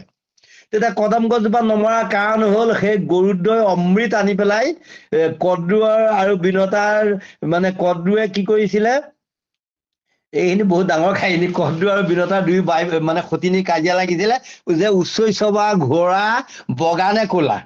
তেতিয়া হেৰিয়ে কদ্ৰুৰ মানে সাপৰ মাতৃ কদ্ৰুৱে ক'লে উচ্চৈঃস্ৰৱা ঘোঁৰা মানে ক'লা, আৰু বিনতাই ক'লে বগা, উচ্চৈঃস্ৰৱা ঘোঁৰা ইন্দ্ৰ উচ্চৈঃস্ৰৱা ঘোঁৰা বগা। কিন্তু তাৰপৰা বোলে তেনেহ'লে যদি সঁচাকে বগা হয় তেনেহ'লে মইতো জিকিম, তেতিয়া তুমি মোৰ দাসী হ'বা, যদি সঁচাকে ক'লা হয় তেতিয়া মই তোমাৰ দাসী হৈ থাকিম, তেনেকে ক'লে। তাৰপিছত বোলে হ'ব তেনেহ'লে। তাৰপিছত এতিয়া হেৰি সঁচাকে এদিন দেখা পালে গৰু হেৰি উচ্চৈঃস্ৰৱা ঘোঁৰাটো দেখোন বগা, ক'লা নহয়। তেতিয়া কদ্ৰুৱে সাপবিলাকক ক'লে বোলে তোমালোকে এটা বৰ ডাঙৰ আমাক উপকাৰ কৰিব লাগে মোৰ পুত্ৰসকলে, তোমালোকতো কেচ কেচকে ক'লা সাপ, আৰু গোটেই সাপবিলাক গৈ পেলাই ইন্দ্ৰৰ ঐৰাৱতত মেৰিয়াই একেবাৰে নেজৰো অকণো মানে নৌ বেজালো যাতে দেখা নাপায় গোটেইখিনি ক'লা কৰি থবা, আৰু উচ্চৈঃস্ৰৱা ঘোঁৰাটো মানে ওপৰেদি উৰি যাব, তেতিয়া মই আঁতৰৰ পৰা দেখুৱাম, হৈ আছো উচ্চৈঃস্ৰৱা ঘোঁৰা ক'লা, তুমি বগা বুলি কেলে কৈছিলা। সেইটো লাগিল তৰ্ক, লাগি পেলাই মই অতি সংক্ষেপে কৈছো আৰু। তাৰপিছত আৰু সেই যেতিয়া ফাঁকি কৰি পেলাই কদ্ৰুৱে সাপবিলাকক উচ্চৈঃস্ৰৱা ঘোঁৰাত মেৰিয়াই থাকিবলৈ দিলে, যেতিয়া মানে উচ্চৈঃস্ৰৱা ঘোঁৰা বগা ঠাইত ক'লা হ'ল, তেতিয়া বোলে ইয়াৰ উপায় কি, বোলে মোৰ ইয়াত সদায় তুমি দাসী হৈ থাকিবা। দুইজনী সতিনীয়ে গৈ পেলাই কদ্ৰুৰ মানে অৰুণ আৰু গৌদ্ৰ পক্ষীৰ মাতৃয়ে দাসী হৈ থাকে। এদিন গৌদ্ৰ পক্ষীয়ে সুধিলে যে মাতৃ তুমি একে সতিনী বাই ভনী, আমাৰ পিতৃ কাশ্যপ, আৰু তুমি ইমান তেওঁৰ কাম কৰি থাকিব লাগে কেলে? বোলে এনেকুৱা কথা, উচ্চৈঃস্ৰৱা ঘোঁৰা আচলতে ক'লা, মই নেজানি পেলাই বগা বুলি ক'লো, আমি তেতিয়া বাজি মাৰিছিলো, সেইকাৰণে তেওঁ দাসী হ'বলগীয়া হ'ল, যদি বগা হ'লহেঁতেন তেতিয়া তেওঁ মোৰ দাসী হ'লহেঁতেন। গৌদ্ৰটো জানে, গৌদ্ৰই ক'লে উচ্চৈঃস্ৰৱা ঘোঁৰাটো বগা, এওঁলোকে মিছাই ফাঁকি দি পেলাই কেলে কৰিলে? তথাপিও এতিয়া ফাঁকি দিটো কামটো হ'লেই। তেতিয়া সুধিলে, বোলে তুমি সুধিবাচোন কি কৰিলেনো মানে তোমাক দাসত্বৰ পৰা মোচন কৰি দি দিয়ে। তেতিয়া কদ্ৰুৱে ক'লে যে স্বৰ্গৰ পৰা অমৃত আনি পেলাই যদি মোৰ পুত্ৰবিলাকক খুৱাব পাৰা, তেতিয়া তোমাক মোৰ দাসত্বৰ পৰা মোচন কৰি দিম, সেই বুলি ক'লে। কৈ পেলাই তেতিয়া বোলে তেতিয়া হ'ব বাৰু। একদম গৌদ্ৰই গৈ পেলাই ইন্দ্ৰৰ মানে হেৰিয়াৰ পৰা ৰাজভঁৰালৰ পৰা অমৃতৰ ঘটে সৈতে দাঙি লৈ গুচি আহিল। আহি পেলাই দিলে, তেতিয়া ইন্দ্ৰই দেখিলে সৰ্বনাশ, এই সাপবিলাকক যদি অমৃত খুৱাই অমৰ কৰিব লাগে, তিন তৈলোকক ধ্বংস কৰি পেলাব, এইবিলাকক অমৃত দিব নোৱাৰি, এইবিলাকক খুৱাব নোৱাৰি। সেইকাৰণে হেৰিয়ে তেওঁ অমৃতৰ ঘটটো আনিলে, আনি পেলাই ক'লে বোলে অমৃত আনিলো হয়, তোমালোকে এতিয়া অমৃত খাব লাগে। বোলে নহয়, আমি ইমান পবিত্ৰ বস্তু ভাল বস্তু খাম নে, আমি গংগাত স্নান কৰি আহোঁ, আৰু গংগাত স্নান কৰি আহি পেলাই অমৃত বহি পেলাই ধুনীয়াকে খাম, সেই বুলি ক'লে। তেতিয়াহ'লে অমৃতৰ ঘটটো কি কৰিলে, এই বিৰিঙা গছৰ নখে যিটো উলুখে তাৰ মাজতে লুকুৱাই থৈ দিলে। আৰু তাৰ পৰাই মেঘৰ ছায়া পেলাই গম নাপাই পেলাই ইন্দ্ৰই অমৃতৰ ভাণ্ডটো হৰণ কৰি লৈ গুচি গ'ল। কিন্তু অমৃত থোৱা জেগাকণ যেতিয়া অমৃত নেপালে, গোটেই সাপবিলাকে চেলেকিবলৈ ল'লে, আৰু চেলেকাৰ লগে লগে তেওঁলোকে জিভাখিনি ফাটি পেলাই দুফাল দুফাল হ'ল। সাপৰ জিভা সেইকাৰণে দুখন। আৰু তাৰপিছত কয় আৰু লোকবিশ্বাস, আৰু তাৰপিছত আৰু সেই উলুখে পুৰি পেলাই জুই লগাই দিয়ে, খান্দি কৰি হাল বাই দিয়ে, জুই লগাই দিয়ে, তথাপিও উলুখে মাৰিব নোৱাৰে, আকৌ গজে, আকৌ এডৰা এডৰা হয়। সেই উলুখে অমৃতৰ পৰশ পাই পেলাই অমৰ হৈছিলে।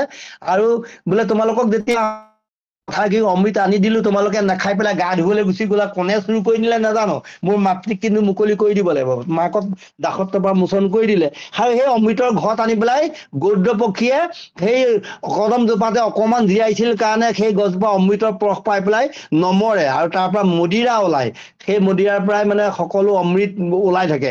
সেইকাৰণে সেই বস্তুটো অমৃতৰ কাৰণে গছজোপা নমৰিলে। তেতিয়া সেই সাপবিলাক যেতিয়া কালিৰ হ্ৰদত এই কালিনাগ আছিলে, আৰু তেতিয়া কৃষ্ণই সেই কদম গছত উঠি পেলাই জাপ মাৰি পেলাই সেই কালিক দমন কৰি পেলাই ৰমনক হ্ৰদলে মানে আকৌ পঠিয়াই দিলেগে, তুমি তালৈ যোৱাগে আৰু তোমাক বোলে গৰুটোৱে যে মোক খাব, বোলে মোৰ পঞ্চচিহ্ন, মই নাদু ভংগী, জগতৰ ঈশ্বৰ কৃষ্ণই নাদু ভংগী মহিমাৰে সৈতে, নাদু ভংগী নৃত্যৰে সৈতে সহস্ৰ ফেনাৰ ওপৰত, প্ৰত্যেক ফেনাৰ ওপৰত উঠি উঠি তেওঁ নৃত্য কৰিবলৈ লৈছে। গন্ধৰ্বসকলে বাদ্য বজাইছে, অপেশ্ৰসকলে নৃত্য কৰিছে, আৰু কিন্নৰসকলে গাইছে স্বৰ্গত, আৰু দেৱতাসকলে পুষ্পবৃষ্টি কৰিছে, ঋষিমুনিসকলে ওম শান্তি পুষ্পবৃষ্টি কৰিছে। তেতিয়া জগতৰ ঈশ্বৰ কৃষ্ণই নাদু ভংগী মহিমাৰ সৈতে মানে সহস্ৰ ফেনাৰ ওপৰত যেতিয়া নাচিবলৈ লয়, তেওঁ জগতৰ ভৰ দি পেলাই নাচোতে তেওঁ শৰীৰ ভাৰ সৰিব নোৱাৰি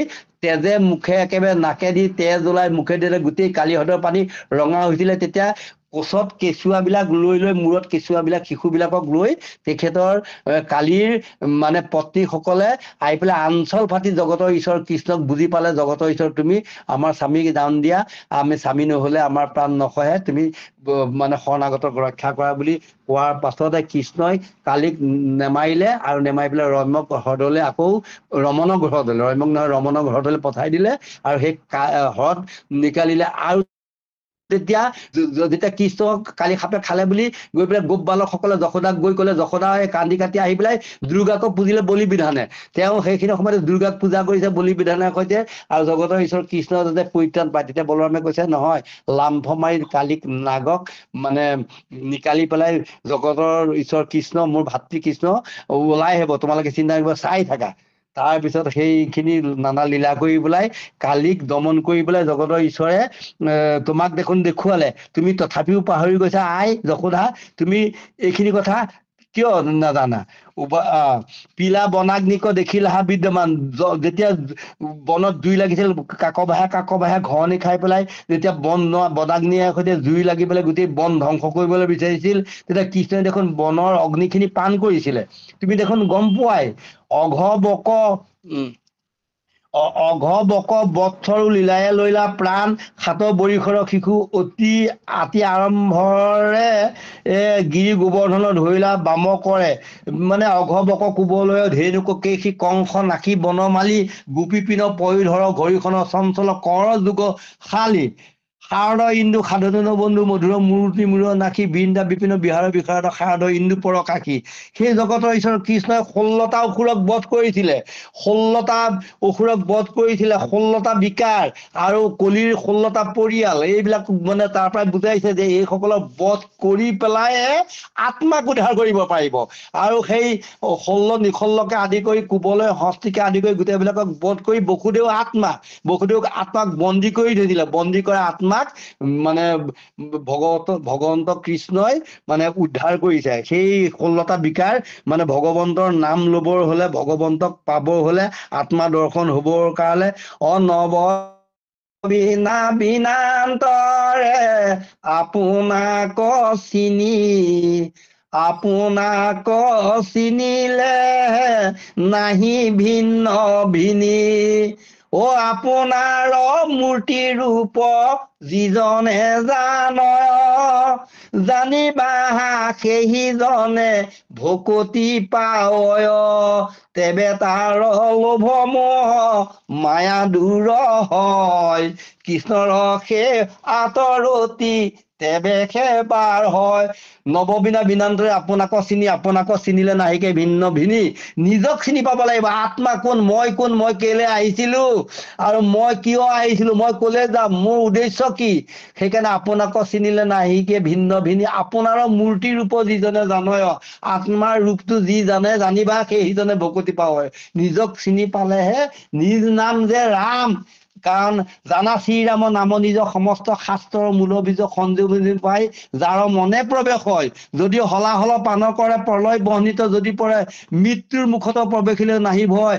আমাৰ যে আত্মাৰ নিজ নাম যে ৰাম, আত্মাৰ নিজৰ নাম ৰাম, সেই ৰামক চিনি পাব লাগিব, আৰু ৰামক চিনি পালেহে, নিজক চিনি পালেহে নিজে তৰিব পাৰিব। সেইকাৰণে সেই আত্মাক উদ্ধাৰৰ কাৰণেই তেওঁ কি কৰিছে, নানা লীলা কৰিলে, আৰু বনাগ্নি পান কৰিলে, অঘবক বৎসক সমস্ত দৈত্য কুলৰ ষোড়শ বিকাৰ ধ্বংস কৰি পেলাই বসুদেৱ আত্মাক উদ্ধাৰ কৰিছে।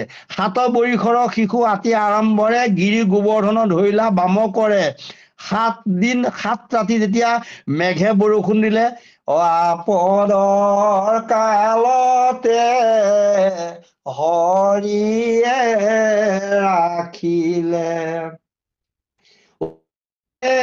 বৰশিলে গুম গুম কৰি, হৰিয়ে আছিলে গোবৰ্ধন ধৰি, আপদৰ কালতে হৰিয়ে ৰাখিলে। হে প্ৰভু, তুমি আমাক ৰক্ষা কৰা, তুমিহে গোবৰ্ধন পৰ্বতক পূজা কৰিবলৈ কৈছিলা, ইন্দ্ৰক পূজা নকৰাৰ কাৰণেনো আমাৰ কি গতি হ'ল? 7 বছৰ বয়স মাত্ৰ কৃষ্ণৰ, তেতিয়াকে গোবৰ্ধন পৰ্বতক যেতিয়া পূজা কৰিলা, সেইকাৰণেহে এতিয়া ইন্দ্ৰৰ ইমান কোপ দৃষ্টি হৈ পেলাই 7 দিন 7 ৰাতি বৰষুণ দি পেলাই গোটেইখিনি একে প্লাবিত কৰিলে, বানপানী হৈ গ'ল, আমি কি কৰিম এতিয়া? তেতিয়া বোলে ভয় নকৰিবা, এক হাতে শংখ, এক হাতে চক্ৰ, এক হাতে চক্ৰ, আউৰ হাতে গোবৰ ধনগিৰি, আউৰ হাত মেলি মাতে ভকতক, মাতে ভকতক, ভয় নকৰিবা বুলি একেচাপে গোবৰ্ধন পৰ্বত দাঙি ললে, বাওঁ হাতৰ কেৰা আঙুলিতে ছত্ৰ ধৰা দি বেং ছটা, এটা কাঠফুলা যেনেকে ছাতিটোৰ নিচিনাকে থকা কাঠফুলা, তেনেকে কাঠফুলা এডালৰ নিচিনাকে তেওঁ ধৰি থাকিলে।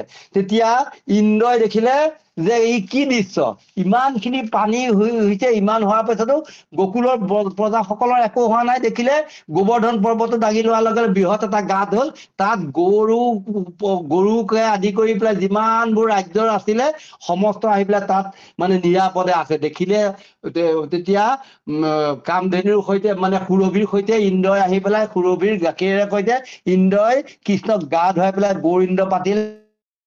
ইন্দ্ৰই তেতিয়া তেওঁৰ ওচৰত মানে ক্ষমা প্ৰাৰ্থনা কৰিলে, আৰু মই বুজি নাপাই তোমাক মানে মই ছলনা কৰিলো, সেইকাৰণে সেই 7 বছৰ বয়সতে ইন্দ্ৰৰ পূজা নাশ কৰিছিলে ভগৱান জগতৰ ঈশ্বৰ কৃষ্ণই। দেৱতাৰ ৰজা ইন্দ্ৰৰে পূজা নাশ কৰিলে গোবৰ্ধনক পূজা কৰি, যে ইন্দ্ৰক পূজা কৰিব নালাগে। কাৰণ আমি ইন্দ্ৰৰ পূজাকে যেতিয়া আমি কৰিবলৈ ভগৱন্ত কৃষ্ণই 7 বছৰ বয়সতে আমাক হুকুম দিলে, তেনেহলে আকৌ আমি ইমান ভাগৱত পঢ়িছো, আন গাঁৱে ভূঞে চহৰে নগৰে, আনকি অন্য হলেও ভাদ মাহত নামনি অসমৰ ফালে প্ৰত্যেক নামঘৰ বিলাকতে ভাগৱত পাঠ হয়, ভাগৱত বাখ্যা হয়, আৰু এই ভাগৱতত পায়েই থাকে কথাবোৰ, তথাপিও দেৱতা পূজা কৰি থাকে। কাৰণ দেৱতা পূজা আৰু দেৱতাৰ ৰজা ইন্দ্ৰকে পূজাটো নাইকিয়া কৰিলে, আৰু ক্ষুদ্ৰ দেৱতাবিলাক পূজাৰ কথাটো কেতিয়াও নাহে। সেইকাৰণে উদ্ধৱে কৈছে, তুমিতো দেখিলা তেওঁ কেনেকে গোবৰ্ধন পৰ্বত ধাৰণ কৰি পেলাই তোমালোকক কেনেকে ৰক্ষা কৰিছিলা, তথাপিও তুমি পাহৰি গৈ কান্দি কাটি আছা। আকৌ কৃষ্ণ মোৰ পুত্ৰ কেলে নাহে, গৈ পেলাই মথুৰাত আছে, গৈ আমাৰ ইয়ালৈ নহা হ'ল। এইখিনি কথা নকবাই। গিৰি গোবৰ্ধনক ধৰিলা বামকৰে, ঘোৰ বৃষ্টি বাটত ৰাখিলা গোপপুৰ, কৈলন্ত লীলাই ইন্দ্ৰৰ দৰ্পচুৰ, ইন্দ্ৰৰ দৰ্পচুৰ কৰিলা। হে ৰাম প্ৰলম্বৰিষ্ট, ধেনু কৰো লৈলা প্ৰাণ, ভাঙিল কংসৰ ধনু তিনি তাল মান, চৰতে ধুবাৰ চিন্দিলা মুণ্ডক হৰি, ৰাজপথে থৈলন্ত পুঁজি কৰি জুকৰি, মুষ্টিক চানুৰ কেশী কংস কুবলয়, অযুত হস্তিৰ বল দেৱতু দুৰ্জয়, সবাকো পেলাইলা কৃষ্ণে কটাক্ষে সংহৰি, যেন ক্ষুদ্ৰ হৰি নক প্ৰমত্তকে হৰি। ৰাম সান্দীপনি গুৰু গৃহে, পঢ়িয়া শাস্ত্ৰ গুৰুক দক্ষিণা দিলা মৃতক পুত্ৰক ই কি মনুষ্যৰ কৰ্ম দেখাবি দমান এতেকে জানিবা কৃষ্ণ পুৰুষ প্ৰধান। কৃষ্ণ কৃষ্ণ কৃষ্ণ পলম্ব উৰিষ্ঠ ধেনু কাৰ লৈলা প্ৰাণ ভাঙিলা কংসৰ ধনু তিনি তাল মান চৰতে ধোবাৰ চিন্দিলা মূৰ মুণ্ড হৰি ৰাজপথে কুজিকৰ ৰিজু কৰি দেখিলা দেখোন পলম্ব মুষ্টিক এইবিলাকক সকলোকে বধ কৰিলে আৰু সেই কংসৰ মানে ধনু যজ্ঞলৈ গৈ পেলাই সেই ধনুখন মানে গুণ লগাবলৈ যাতে একদম টংকাৰ দি পেলাই ভাগি গল আৰু চৰতে ধোবাৰ চিন্দিলা মুণ্ড হৰি একেচৰে ধোবা কাপোৰ খুজিলে যে আমি হেৰিয়াৰ কংসৰ মানে ধনু যজ্ঞলৈ আহিছো আৰু আমাক তোমাৰ কাপোৰ অলপমান দিয়া।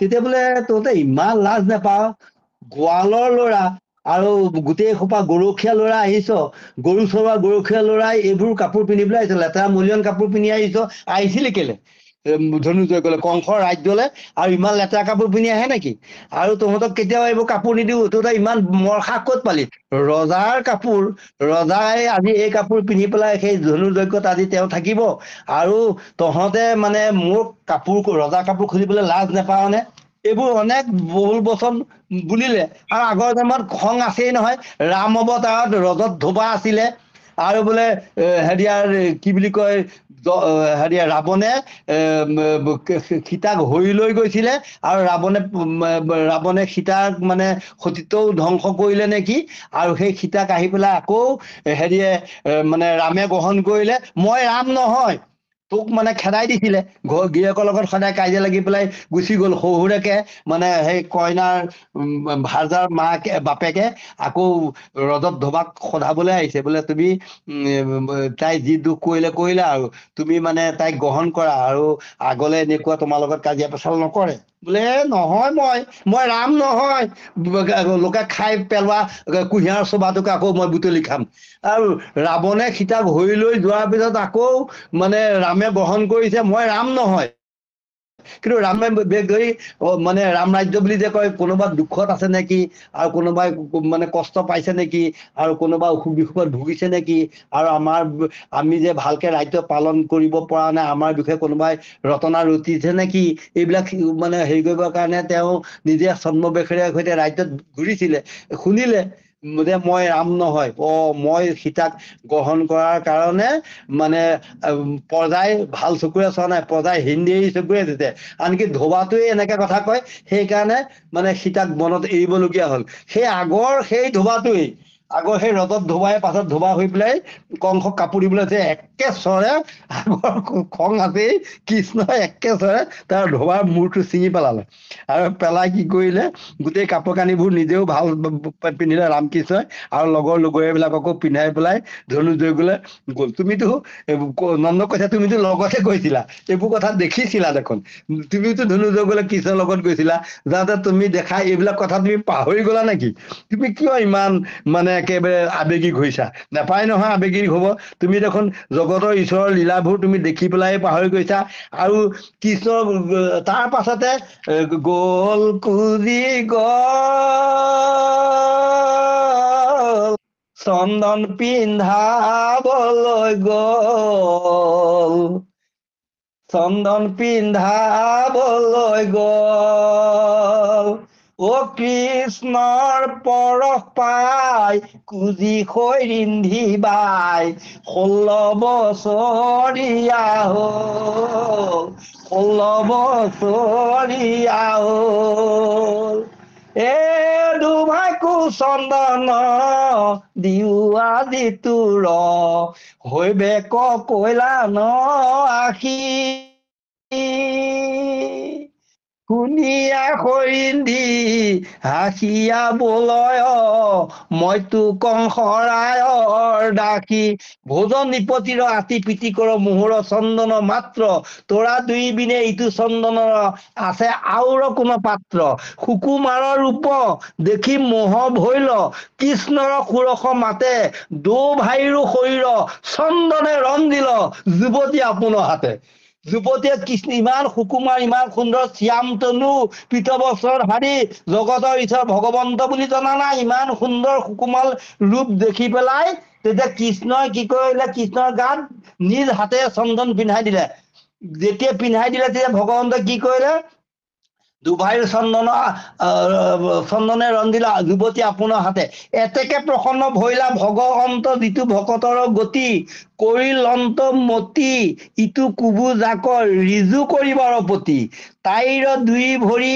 দুপাৱে জান দিয়া চিবুকত ধৰি হাতে ওপৰক তুলি চম্বু কৰিলন্ত তিনিও লোকৰ নাথে তেতিয়া ভগৱন্তই দেখিলে দেখোন আমাক চন্দন পিন্ধাই দিলে তেওঁৰ কৃপা মিলিল তেওঁ কি কৰিলে থুতৰিটোত ধৰি পেলাই ভৰি দুখনত হেঁচা মাৰি ধৰি লাহেকে কোচটো পোনাই দিলে তাইৰে দুই ভৰি দুপায়ে জানতিয়া চিবুকত ধৰি হাতে ওপৰক তুলি চম্বু কৰিলন্ত তিনিও লোকৰ নাথে কৃষ্ণ পৰশনে তেতিক্ষণে তাই ভৈল গৈল দিব্য সুন্দৰী কামাতুৰ হৈয়া হাঁহিয়া মাতয় কৃষ্ণৰ বস্ত্ৰটো ধৰি তুমি চিত্ত মোৰ মুঠিলা মাধৱ এৰিবে নোৱাৰো আমি আশা গৃহে যাওঁ হৈক প্ৰসন্ন তিনিও লোকৰ স্বামী ৰামৰ আগত কৃষ্ণৰ বস্ত্ৰ ধৰিয়া প্ৰাৰ্থনতে আছে সমস্ত গোপৰ মুখ ছায়া হাসি হৰি মাতিলন্ত পাছে আমি পতি কৰ তুমি সে আশ্ৰয় যায়ক আজি গৃহ থানক অৱশ্যে ৰাখিবো বধিয়া দুষ্ট কংসক বধ কৰি তোমাৰ কথাষাৰ ৰাখি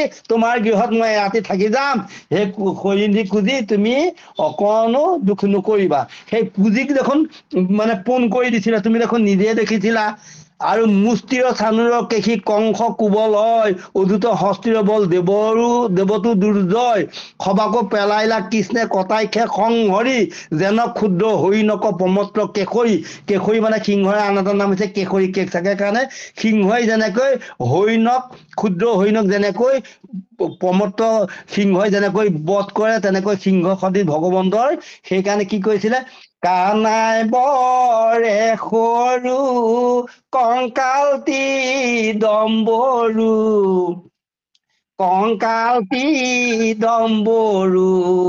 ৰাধিকা ভৰে গা ভৰু অ ৰাধিকাৰ আচলত কানায়ে ধৰিছে যেনেবা ঘে ধৰা গৰু কানাই বৰে সৰু কংকালতি দম্বৰু ৰাধিকা ভৰে গা ভৰু ৰাধিকাৰ আচলত কানায়ে ধৰিছে যেনে বাঘে ধৰা গৰু ভগৱন্তৰ কঁকালটো সৰু সেইকাৰণে সিংহ বন্ধ বুলি কৈছে আমাৰ হেৰিয়াত এই চপয়ত কৈছে সিংহ বন্ধ মানে কঁকালটো সৰু আৰু বুকুফাল ডাঙৰ সিংহৰ দৰে আৰু সেই সিংহ পুৰুষ কৃষ্ণই কি কৰিলে মানে হৰিণা পহুক যেনেকৈ সিংহই বধ কৰে তেনেকৈ কুবলয়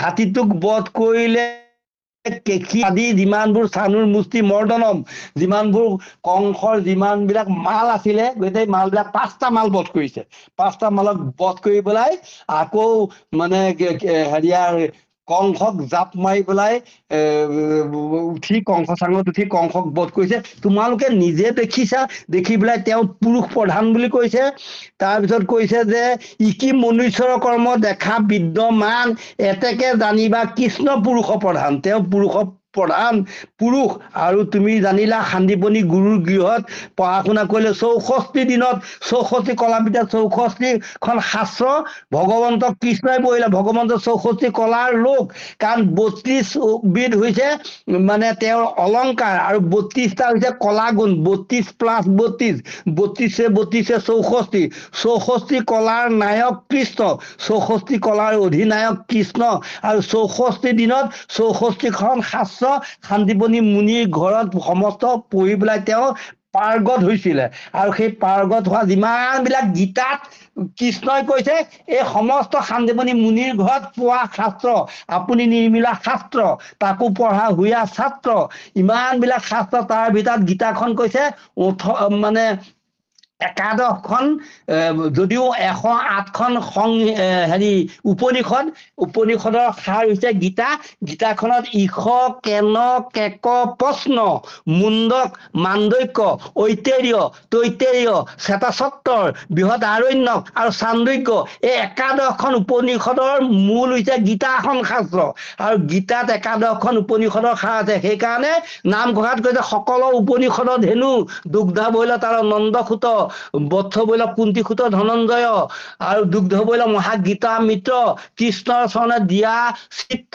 সুবুদ্ধিসকলে সন্তোষে পান কৰে বুলি কৈছে সেই একাদশখন মানে হেৰিয়াৰ বাছি বাছি একাদশখন মানে উপনিষদৰ সাৰ হৈছে গীতাত আছে এই গোটেইবোৰ শান্তিমণি মুনিৰ ঘৰত পঢ়ি 64 দিনত যেতিয়া তেওঁ পাৰ্গত হ'ল তেওঁ গৰু চাৰি আৰু তেওঁ এইবোৰ খৰি খেৰ বিচাৰি পেলাই বিপ্ৰ দামোদৰৰ সৈতে গোটেই ৰাতিটো বাট বৰষুণত পাই পেলাই কিমান কষ্ট পাইছিলে গোটেই এইবিলাক শাস্ত্ৰত অগাধ পণ্ডিত হ'ব বুলি সকলো কৃষ্ণৰ লগত যিমানবোৰ ছাত্ৰ আছিলে সকলোকে বিদায় দিছিলে আৰু সেই কৃষ্ণই আকৌ শান্তিপণি মুনিৰ আজ্ঞা পালি মাতৃৰ আজ্ঞা গুৰুপত্নীৰ আজ্ঞা পালি পেলাই তেওঁ মিত্ৰ পুত্ৰ শংখচূড় নামৰ অসুৰে সাগৰত গা ধুবলৈ যাওঁতেই মানে হৰণ কৰি নিছিলে গৈ পেলাই সেই শংখচূড়ক বধ কৰি পেলাই আকৌ সেই শংখটো আনিলে আকৌ আনি পেলাই তাৰপিছত আকৌ সেই হেৰিয়াত গ'ল বলিৰ আশ্ৰমনে ক'লে গৈ পেলাই আকৌ তেওঁৰ পুত্ৰক উদ্ধাৰ কৰি আনি পেলাই মানে শান্তিপণি মুনিৰ এই দক্ষিণা হিচাপে দিলে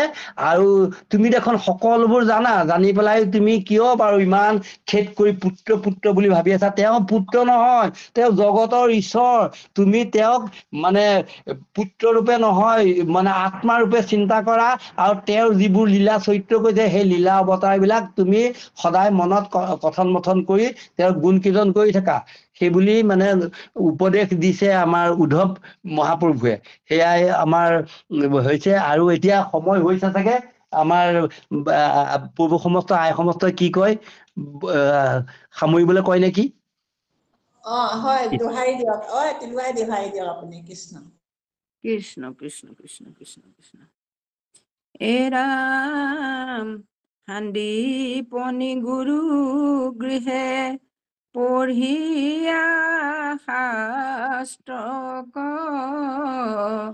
গুৰু দিলা মৃতক পুত্ৰক কি মনুষ্যৰ কৰ্ম দেখা বিদ্যমান এতেকে জানিবা কৃষ্ণ পুৰুষ প্ৰধান হৰি ৰাম ৰাম কৃষ্ণ জয় ৰাম জয় নাৰায়ণ জয় কৃষ্ণ জয় জয় জগৎগুৰু শ্ৰীমন্ত শংকৰ কৃষ্ণ হৰি হৰি ও ৰাম ও ৰাম